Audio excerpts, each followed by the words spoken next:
Just waiting for someone to come in.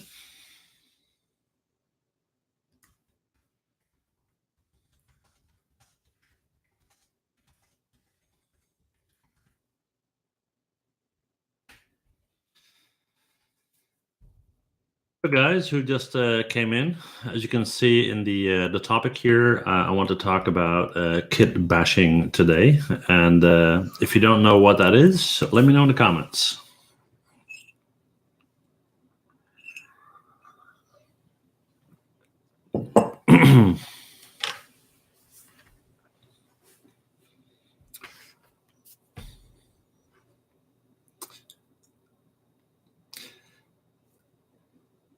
Okay, so I already got some people that don't know what it is. Well, maybe you know what it is, but you don't know the word kit bashing. But the way to explain this best is by looking back in time at the movie Star Wars. So that's late 1970s. And what they basically did is they built spaceships and they used all sorts of ordinary props to kind of make it look better. Okay, so they would take the hose off a vacuum cleaner, maybe the door handle off of a bread toaster, and they would incorporate all that kind of stuff onto their model to make it look better and to fill up negative space. All right. Now, in modern days, when we're looking at 3D, as we are typically doing, kit bashing is more related to taking things like pipes, connectors, door latches, hoses, and whatnot, and put them onto spaceships, onto robots, onto anything that might need that to make it look better. Okay, so you would, for example, build a robot, and then you would start adding hydraulic hoses, electromotors, anything to make that look cooler. Now, this session is about, okay, so if you want to do kit bashing, what would you use, when would you use it, and why would you use it? Okay, does that answer that a little bit?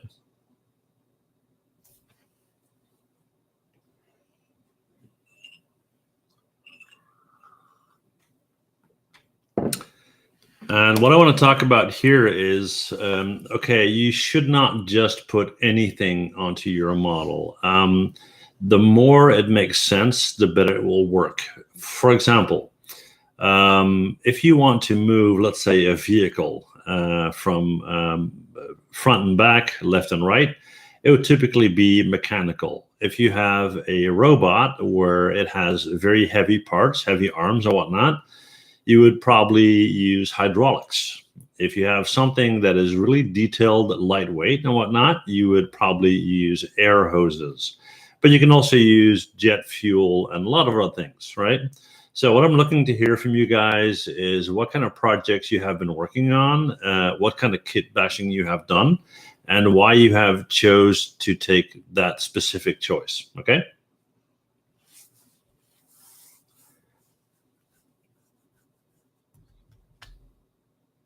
So come on, guys, let me know. Questions, comments, remarks.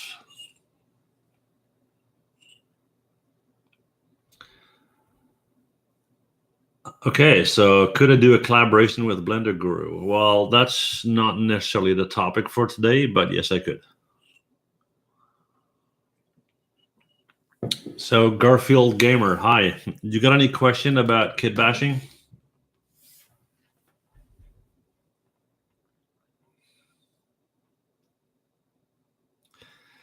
So let me ask you this. How many of you know the channel on YouTube called Tested, where you have Adam Savage? So Tamara's having a question here. What about character modeling? When is it good to use kit bashing? Well, that's a really good question. When you are modeling a character, it very much depends on whether it is an organic character or not. So if it is a human type biped, then you would try to do kit bashing more on the gear. So on a vest, on a helmet, on gloves, on armor. If you have something that is more alien-like or robot-like, then you could actually incorporate that into the character itself. So for those of you who just came in late, kit bashing is where you add elements from pretty much very mundane objects to your model, let's say a spaceship or a robot, to make it look cooler. So you would take the hose off a vacuum cleaner, you would take a handle off a bread roaster or whatnot, and you would put that on top of your model to make it look better and to fill up those empty spaces, right? So Tamar, for the character modeling thing, that is what I would do. Now, the reason why I'm specifically choosing this topic is I see people do a lot of kit bashing, but it doesn't sell right. It doesn't look right because they don't give it any thought. For example, if you have, let's say, a tank thread, so a tank track, right? That is designed to move something that is very large and very heavy. Now, if you get a tiny, very small and lightweight model, it wouldn't really make sense to put tire tracks or tank tracks on that, right? Same thing with huge models. Things that are the size of a skyscraper, they would typically work mechanically or on hydraulics, and they would not be powered by air hoses, for example. Okay, does that make sense? So with that clarified, any questions you guys have on kit bashing? Why you should, why you shouldn't, what you should use and whatnot? And also whether it makes sense to model kit bashing kits for your personal use and keep them in an archive. I am going to post a video this upcoming Friday about how to create a kit bashing hose kit. And once you start to create and save them, you have a lot of things to choose from. So you can choose from hydraulic pipes, from hoses, from latches and whatnot. And there you go.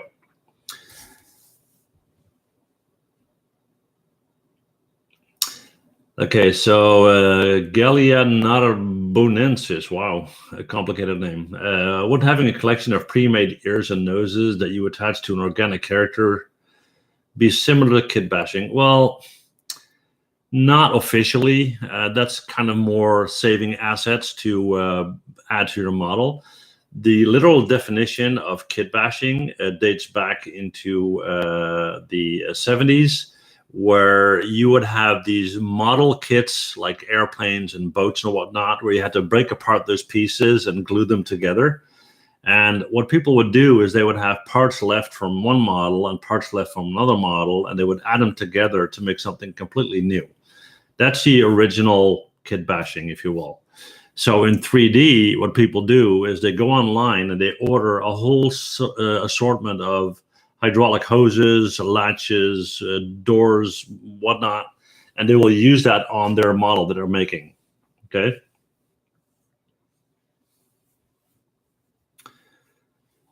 So S.A. Draco is saying, is there a standard for low poly models? The standard related to kit bashing, because that's what we're talking about today.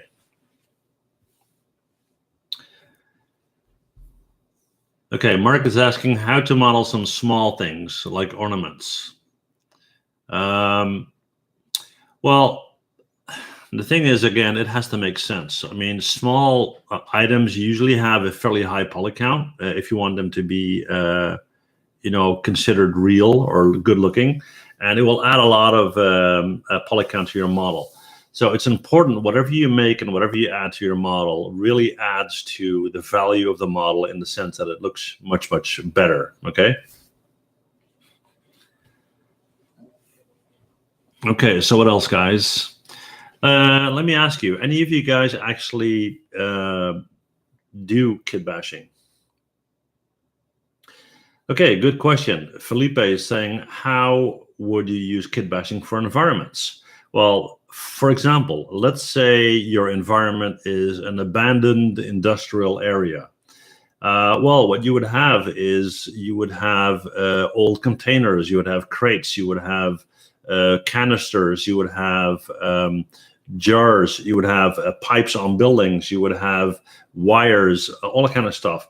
So anything that you can take from, let's say, an existing set or an existing model you already have and incorporate that into that one would be considered kit bashing.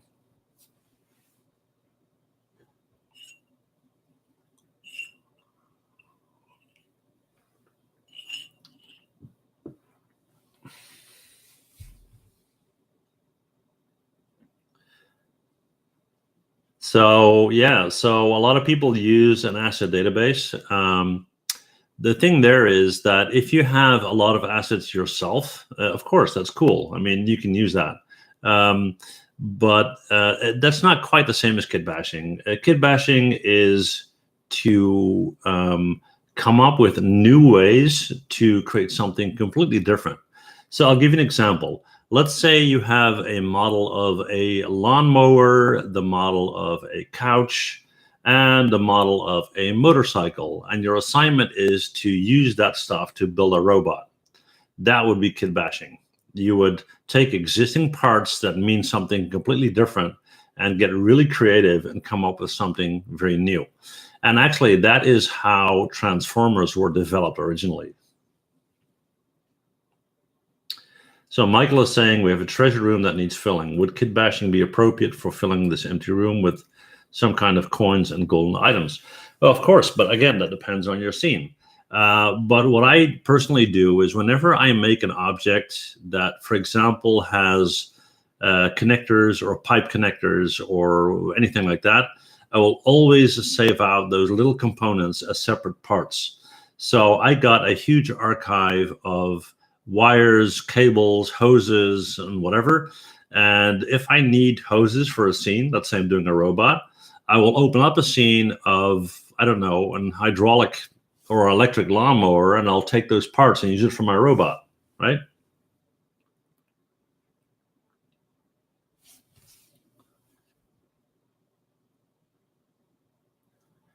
Just going through the comments here to see if there are any specific questions.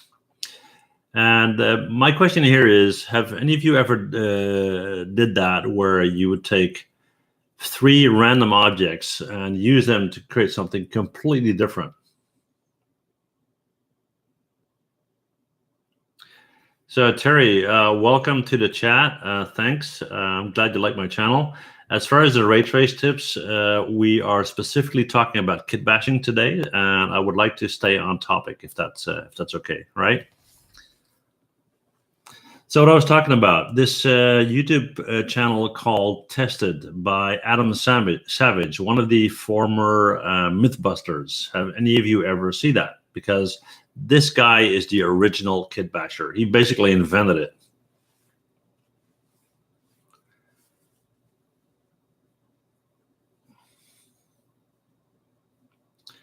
So Alexander is from Trinidad and Tobago. Well, that's a first. Welcome. Thanks.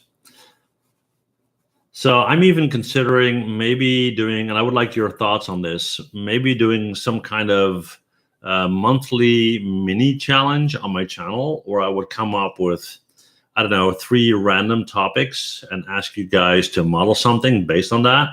So I would say a computer, a refrigerator, a lawnmower, and then turn that into a robot, something like that.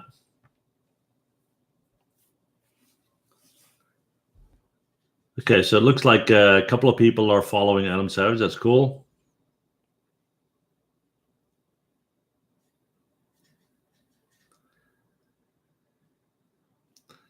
Okay, so it looks like a couple of people are on board there. Good, good. Now, what I want to talk to you guys about more specifically here is this. When we talk about kitbashing, you guys understand, okay, so you add elements from a different object to your scene. I mean, that's pretty clear, right? But what I want to talk about is how do you make it more realistic? Okay, so what components do you add to your model to make it more believable? What shouldn't you do? For example, you guys all know the little thing from Wall-E, right? Where he has the tracks and he has the cables and whatnot going on. If you study that model carefully, you'll see that they put a lot of thought into this, right? Just a quick answer to Mauricio. No, you're not too old for this at all. I'm 53, so no worries, right? So that kind of thing. So Michael is saying like vines and things into an abandoned room. Well, not necessarily vines. You could say that because vines make sense in a room like that, but if you take the vines from a completely different non-related scene, let's say you take shoelaces from a shoe in one scene and use it in another scene as vines, that would be considered kitbashing. Now, Simon's saying, for what do we use kitbashing? To make a model more interesting, let's say you have a spaceship that has the shape of a plane. Normally, if you look at Star Trek or Star Wars, you have all these little details going on the surface. So you got little doors, little windows, you got rivets, you got cables, you got pipes, you got vents, you got latches, handles, all that stuff. If you leave all of that out, it looks like a really simple plain model. You don't want that. So that is what kitbashing is used for. You will take all sorts of stuff from your database, from things you have made before, and you repurpose them onto your model for something completely different. So Michael is saying, would retexturing be a thing? Usually, I would say, yeah. Usually that would be a thing. Seems saying everybody push like now. That'd be cool. So if you incorporate something into a new model, it's usually kind of typical to retexture it because it's a new scene. So yeah. Let's see. Alexander is saying, do you create OBJ files for all the objects in your scenes? Yes, that's the way I do it. I typically don't save them out textured because if I'm going to use them in a different scene, I'm going to retexture them anyway. And I'll basically just make folders specifically for whatever it is. So to give that example again, let's say I have an electric lawnmower where I want to use cables off of that lawnmower. I will save specifically the cables out in a folder called cables or pipes or whatever. And then I know where I can find them if I'm modeling something else. This will speed up your workflow a lot, and it will make you much more creative because if you have a lot to play with, you will probably incorporate it into your model faster than if you have to go out and start from scratch.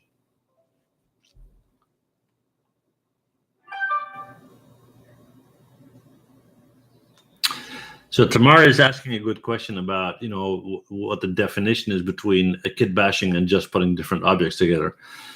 Well, if you, let's say, put a body together with a head, together with arms and legs, that wouldn't really be kitbashing. It is really when you take quote unquote leftover parts from other models, other scenes that sometimes even have a totally different purpose, and you bring that into your scene to make things look cooler. So yeah, the optimal kitbashing must be in Mad Max-like scenes. Well, that's very true. But if you look at almost, I mean, if you look at the Terminator, if you look at movies like that, anything that incorporates typically robots, aliens, spaceships, and or something like an afterworld deal like Mad Max, you would definitely see that. Now, that's where it really becomes important because let's say there's a situation, I don't know, there's been some sort of nuclear explosion and there's only a couple of thousand people left on the world, something like what went on in Mad Max, right? And you would have, let's say, no gasoline at all anywhere, right? Which was kind of the situation there. People will come up with alternative ways to drive their vehicles. So anything that you kitbash on a car like that would make that make sense. Like, for example, propellers that respond to wind, or I don't know, manual propulsion, or some completely different fuel source. And that's the whole thing that makes it cool. So as soon as you start kitbashing and taking parts that make sense in the story, it makes it much, much better.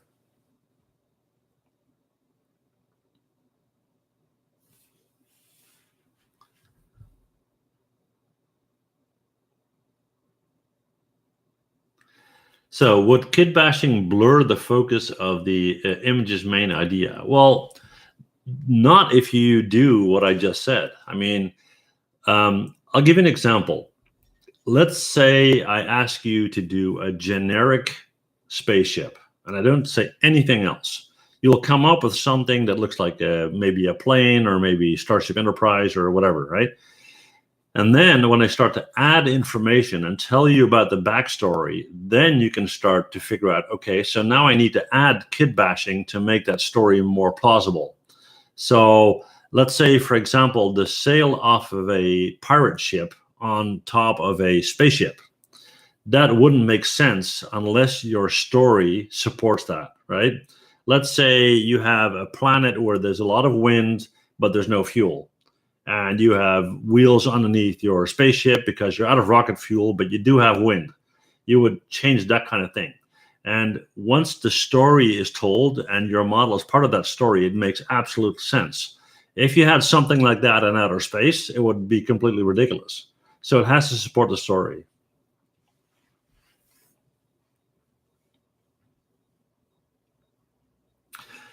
So Taz is saying, for a full use of kitbashing, would you actually merge the parts together?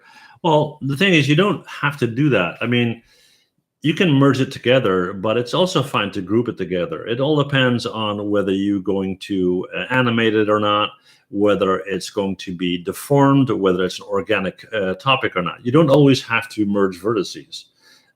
Usually you do that if you want to texture and animate something. Let's say a piece of clothing that moves. Now, you can kitbash a character too, but like I said, for those of you who missed that, if you have, let's say, a robot-like character, then the hydraulic hoses and whatnot would literally come out of his arms or legs. If you have an organic character like a human, then the kitbashing would be more onto his backpack, his helmet, his armor, his boots, that kind of thing. So Sim is saying, how do you create this pack of kitbashing objects? Well, that's simple. Every time you model something, recognize whether you have some parts that you will probably be able to use later for something else, and export that one part as an OBJ file and save it in a folder, and do that the next time and the next time and the next time. And maybe 2 months from now, you got 50 or 60 or 100 objects. And you store those files any way that makes sense for you, okay? If you find it logical to look for shoelaces under a folder that's called trees, that's up to you, but you know, it has to make sense for you.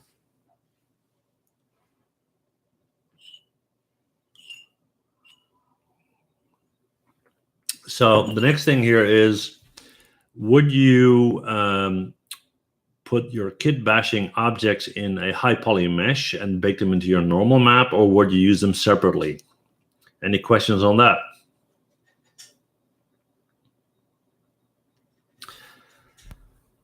So Sriyarsh is saying, how do you explain a production standard kitbash? Well, there's no such thing as a production standard kitbash, because kitbash per definition is never standard.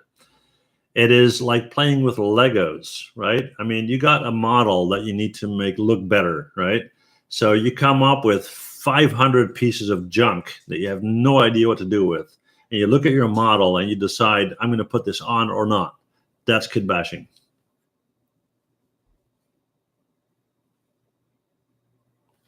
And that's a lot of fun too. But like I said, you need to put some thought into this. It needs to make sense to some extent.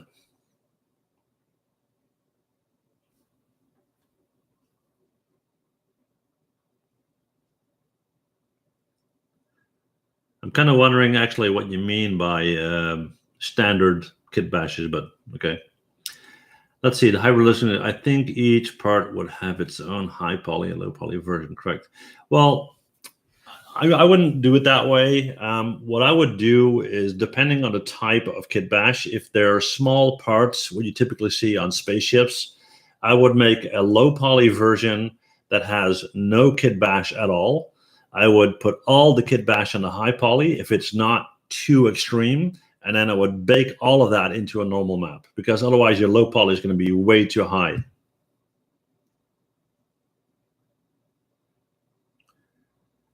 So Draco's saying he created an asset pack in Unreal Engine.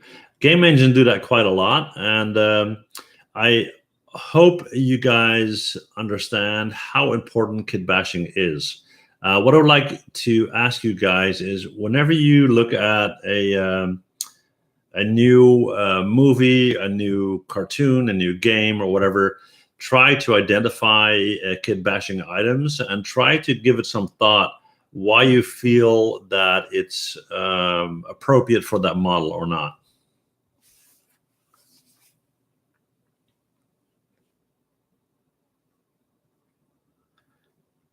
So as far as that baking the kit bash into the model, let's see, how often do I use kit bashing? I use kit bashing, I would almost say as much as I can, but like I said, it has to make sense. So let me try and explain. If you need to model a table, you model a table, and you wouldn't do any kit bashing. If you needed to model a table that's going to be situated on the bridge of an alien spaceship, then it needs to look different than a regular, normal human table. So what are you going to do? You're going to take that table and you're going to think about, what can I do to make this look more alien? But at the same time, how can I make it look alien in a way that is still somewhat believable? So for example, let's say there is no atmospheric pressure on the bridge of the spaceship, right? So if there's no gravity, you can have hovering seats around the table or something like that, right? So if I have a seat or a chair, I'll take the legs off of the chair and just use the top, and I'll add that to that table setup. So basically, you know, that's kit bashing. And what this allows you to do is be very creative, think along the lines of what the storyline is and how kit bashing can add to that storyline, right? So, for example, I don't know if you guys saw Pirates of the Caribbean. I don't know which one it was, but at some point you had a pirate ship sailing through the desert, right? Now, I spoke to the people that actually worked on that movie and created that scene, and they were talking about it for a long time. What do we need to do to make this believable? Now, once you have the concept of a ship sailing through sand, you start to get ideas. And when you work with others, you will get ideas on how to kit bash. And then you'll go out and you'll find parts that you have lying around in your database and use them. So Emma is saying kit bashing is more conceptual. Absolutely. Absolutely. Absolutely. 100 points for you, Emma. That's the whole point. That is the whole point of kit bashing. Usually it's done, I mean, if you are working with concept artists, if you are that lucky, because you're working for a studio, you have a larger group of talent, then usually the concept artist will be the person to actually go into his or her kit bash database and come up with a design that's then followed by the modeler. But let's say you are a freelance modeler, then you're doing that yourself. So you can either do a concept yourself and then turn it into a 3D model. But if you don't do actual concept design, you can incorporate it straight into your 3D model. So really, really good remark.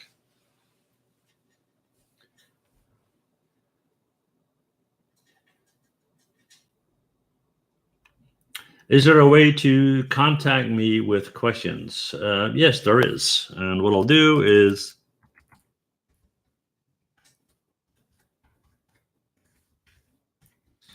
I'll just write down my email address. So if you ever have any urgent questions, please let me know. That said, I have to say I'm pushing, I'm actually at something like 85,000 subscribers. I'm getting approximately 150 to 200 emails a day, probably 40 tutorial requests, and I would say about 50 questions. So it might take a while before I get back to you.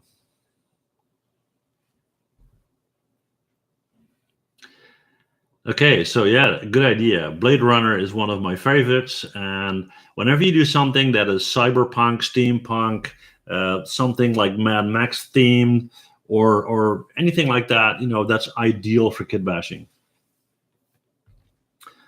So Navoda is saying, do some modeling for tutorials for games. I do that all the time because the models and props that I create are typically applicable for games as well. I just don't do them in the game engine. Okay. Now, when it comes to kit bashing, let me ask you this. Do you feel that kit bash props should or should not be animated. So how far would you go? Let's say you create a robot and the legs are driven by hydraulic hoses. Would you animate the hoses or would you keep them stationary?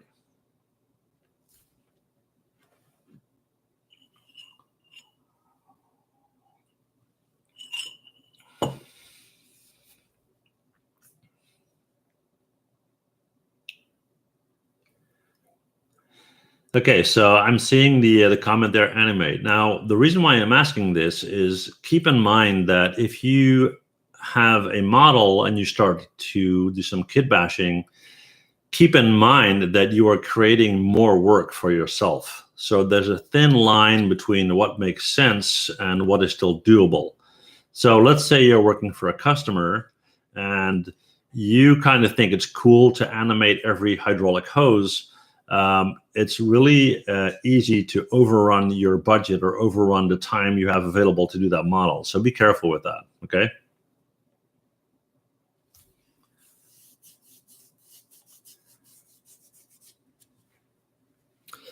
So let me give you guys a little test right here, okay? So let's say you have a default, standard, straightforward spaceship type vehicle, okay? And you want that vehicle to operate on a planet where it's 50,000 degrees. What kind of choices would you make as far as kitbashing to make that space vehicle look more realistic on that specific planet?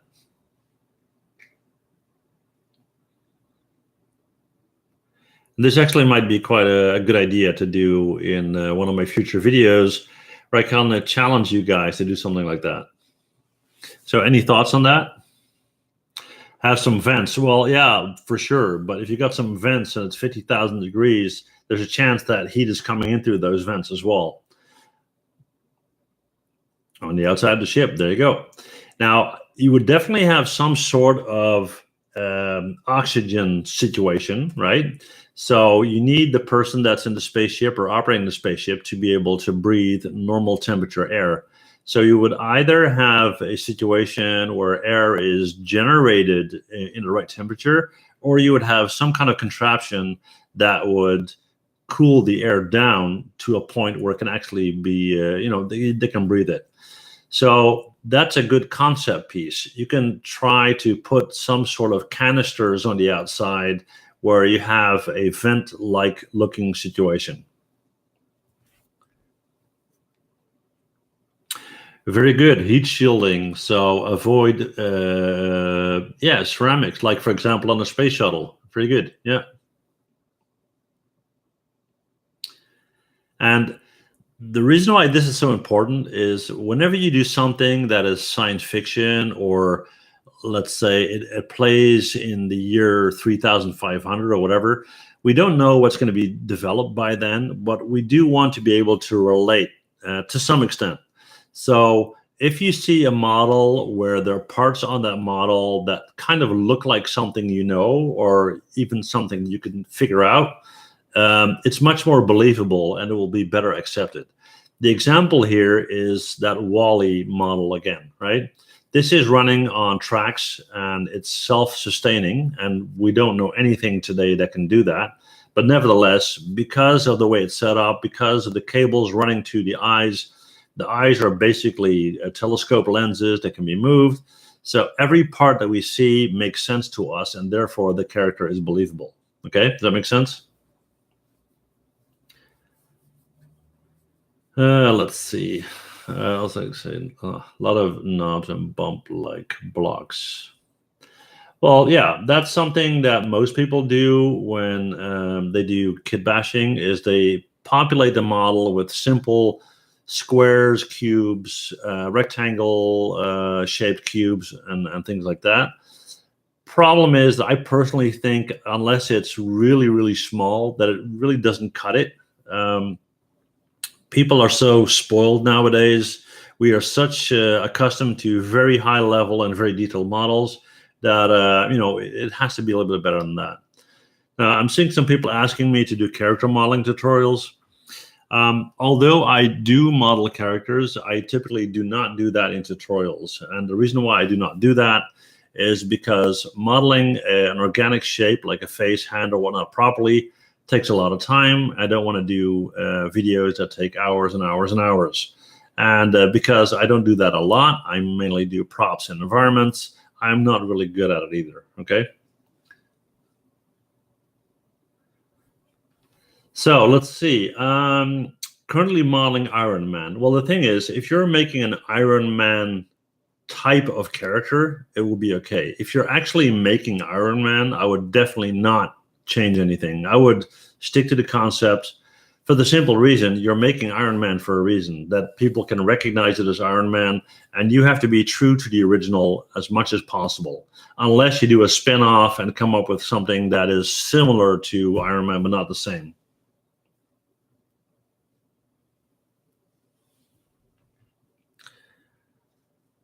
So what about arc reactor? Help me out there. What do you mean?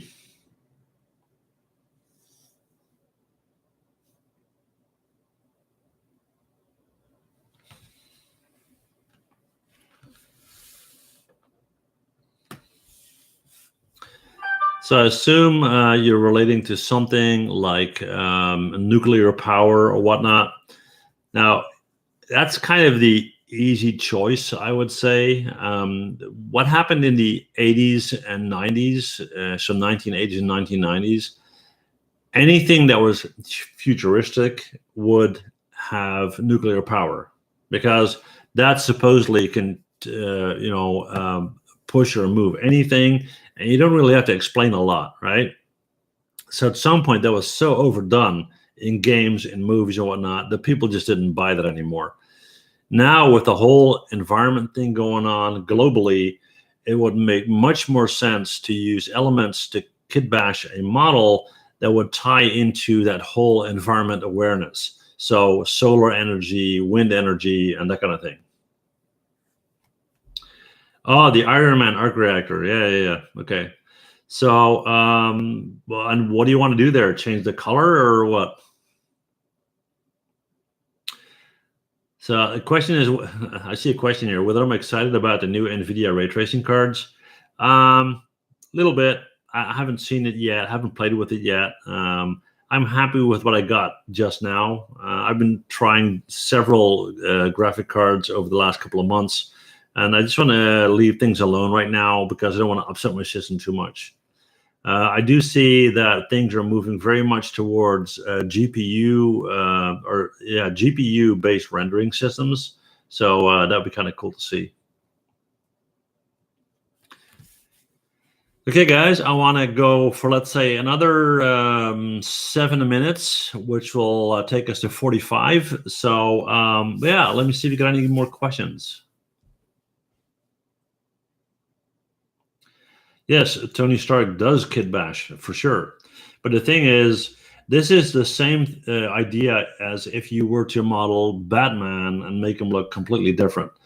Real Batman fans would be really upset about it. You know, it's not a fan model anymore. So Emma's asking me, what are my thoughts on other programs like Maya? Yeah, let's open up the last 10 minutes for any topic, okay? So yeah, I love all sorts of software. I mean, I use 3D Coat, I use Quixel, I use Substance Painter, Substance Designer, I use 3BM, Photoshop, all these different programs. And for me, it's basically whatever works for you, okay? If you have a preference for 3ds Max, fine. If you want to work with Blender, that's fine. Mudbox, however, not so much, for the simple reason Autodesk is shutting down Mudbox. They are incorporating sculpting tool into Maya so they can phase out Mudbox, and the industry standard now for sculpting is ZBrush. I would definitely go with that. So let's see. Diego's saying, what's better for VFX, publicity or particles? I'm personally more towards particles, and I don't use 3ds Max, so I wouldn't know. Let's see what else we can say. Tony Kitbash. Okay, so the character modeling stuff, I talked about that. Let me ask you this, though. This is really near and dear to my heart. Have you guys seen my new announcement for the 3D modeling challenge? And if so, are you participating?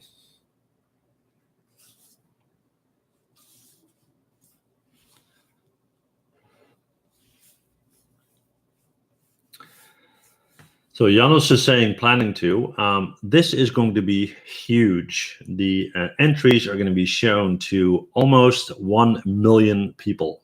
Okay, and you probably saw the prizes. Hopefully you did. This is going to be the biggest ever. So if you haven't done so, please check out that video. And you would do me a huge favor if you shared that video on social media to get as much people involved as possible. Okay. Just as long as there's no critics. What do you mean by that? So there are always going to be critics, but the thing there is that the way this is going to go, people are going to send in their entries. All of them are going to be posted online, and people are going to be asked to vote. They will vote on like number 1 or number 4 or number 10 or whatever, right? And then based on the top 10 picks of the public, these top 10 will be judged by the professional jury. So it's not that people are going to, you know, have a lot of crap that they're going to say about your model or anything like that. Let's see. Do I know the website Udemy? Yes, I do.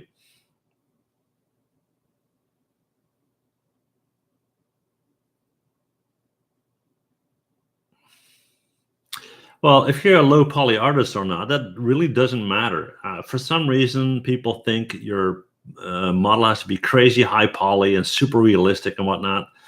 The topic of this challenge specifically is tell a story without words. There's so many ways to do that. You can do this with a pencil on a piece of paper. You can do this, you know, in so many different ways. Not in this challenge, by the way, but, you know, in general. So I have seen super low poly models where the story was super strong, and I've seen photorealistic models where the story wasn't good at all. So I wouldn't worry about that too much. Let's see, airplane modeling. Yes, for sure. Well, I just posted my email address. So if you got any specific airplane you would like me to model, let me know. Let's see. I did fabulous work. Thank you very much. Make an entire series on touch character modeling. Just talked about that. Corsair, it has its challenges. Yeah, I know. It does. So are you guys with me as far as sharing that video on social media? Please say yes, guys. You'll make my day.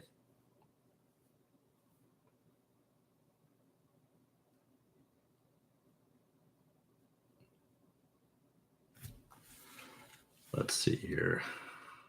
Cool. Let me just paste the link to the competition here. Hang on, to the contest. Just give me 1 sec, guys.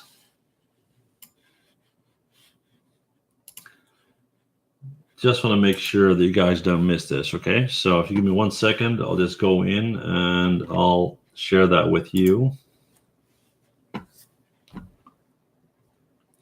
Just look on my other screen, obviously.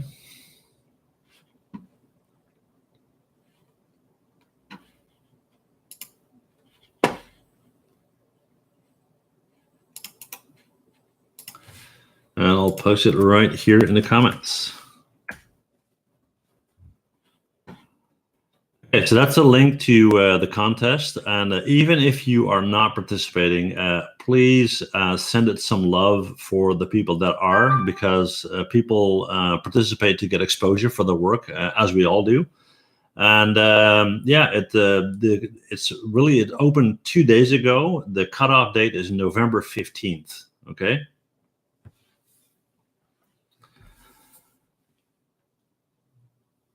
Let's go to 10 number 1. Let's get it realized.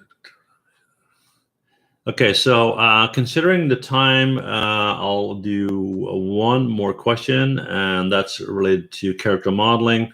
Well, my advice always has been, whether you are a character modeler or a hard surface modeler, is this: study traditional drawing techniques. Get a pen or a pencil and a piece of paper. and start to observe. Modeling realistic characters is all about understanding human anatomy and understanding light and dark and shadow and context and scale and proportion. And that is nothing to do with the fact that you're working in Maya, 3ds Max, or on a piece of paper. Okay. Let's see. So Janos is saying the link in the forum points to everybody's own channel, if I'm right. You mean the link to the video I just posted? Don't think so.